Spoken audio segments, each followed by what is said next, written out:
ಮಾನವನ ದೇಹದಲ್ಲಿ ಪ್ಲಾಸ್ಮಾ ರೂಪದಲ್ಲಿ ಇರುವ ದ್ರವ. ರಕ್ತ.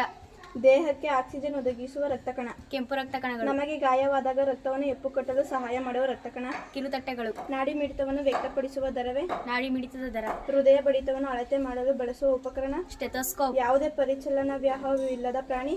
ಪಂಜು. ಎಲೆಗಳು ವಿದ್ಯುತ್ ಸಂಶ್ಲೇಷಣೆಯಲ್ಲಿ ಉಪಯೋಗಿಸುವ ಅನಿಲ. Carbon dioxide. ಸಸ್ಯದ ಯಾವ ಭಾಗವು ನೀರು ಮತ್ತು ಪೋಷಣೆಗಳನ್ನು ಎಲೆಗಳಿಗೆ ಸಾಗಿಸುತ್ತದೆ. ಬೇರು. ಜೀವಿಯೊಂದರಲ್ಲಿ ವಿಶಿಷ್ಟ ಕಾರ್ಯಗಳನ್ನು ನಡೆಸುವ ಜೀವಕೋಶ ಗುಂಪು. ಅಂಗವ್ಯೂಹ. ಸಸ್ಯಗಳಲ್ಲಿ ನೀರು ಮತ್ತು ಪೋಷಕಗಳನ್ನು ಸಾಗಾಣಿಕೆ ಮಾಡಲು ವಾಹಕ ಅಂಗಾಂಶ. ಝೈಲಮ್. ಸಸ್ಯದ ಎಲ್ಲಾ ಭಾಗಗಳಿಗೆ ಆಹಾರ ಸಾಗಾಣಿಕೆ ಮಾಡುವ ವಾಹಕ ಅಂಗಾಂಶ. ಫ್ಲೋಯೆಮ್. ಎಲೆಗಳ ಈ ಭಾಗವು ಬಾಷ್ಪ ವಿಸರ್ಜನೆಗೆ ನೇರವಾಗುತ್ತದೆ. ಪತ್ರರಂಧ್ರಗಳು. ಜಲಚರ ಪ್ರಾಣಿಗಳು ನೀರಿನಲ್ಲಿ ತ್ಯಾಜ್ಯಗಳನ್ನು ವಿಸರ್ಜಿಸುವ ರೂಪ. ಅಮೋನಿಯಾ. ಸಾಮಾನ್ಯವಾದ ಒಬ್ಬ ವಯಸ್ಕ ಮಾನವನು ವಿಸರ್ಜಿಸುವ ತ್ಯಾಜ್ಯ. ಯೂರಿಯಾ. ಮಾನವನ ದೇಹದಲ್ಲಿ ರಕ್ತವನ್ನು ಶೋಧೀಕರಿಸುವ ಅಂಗ. ಮೂತ್ರಜನಕಾಂಗ. ಮನುಷ್ಯನಲ್ಲಿ ರಕ್ತವನ್ನು ಪಂಪ್ ಮಾಡುವ ಅಂಗ. ಹೃದಯ.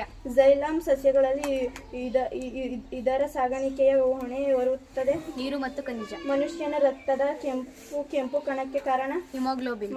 ಮಾನವನ ಹೃದಯದಲ್ಲಿರುವ ಕೋಣೆಗಳ ಸಂಖ್ಯೆ 4. ಪ್ಲಾಸ್ಮಾ ರೂಪದ ದ್ರವ ಭಾಗ.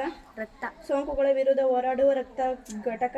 ಬಿಳಿ ರಕ್ತ ಕಣಗಳು. ಹಿಮೋಗ್ಲೋಬಿನ್ ಹೊಂದಿರುವ ಕೋಶಗಳು. ಕೆಂಪು ರಕ್ತ ಕಣಗಳು. ಹಿಮೋಗ್ಲೋಬಿನ್ ಈ ಅನಿಲವನ್ನು ಕೊಂಡೊಯ್ಯುತ್ತದೆ. ಆಮ್ಲಜನಕ. ಲೋಮನಾಳಗಳು ಈ ಎರಡು ರಕ್ತನಾಳಗಳ ನಡುವೆ ಸಂಪರ್ಕ. ಧಮನಿ.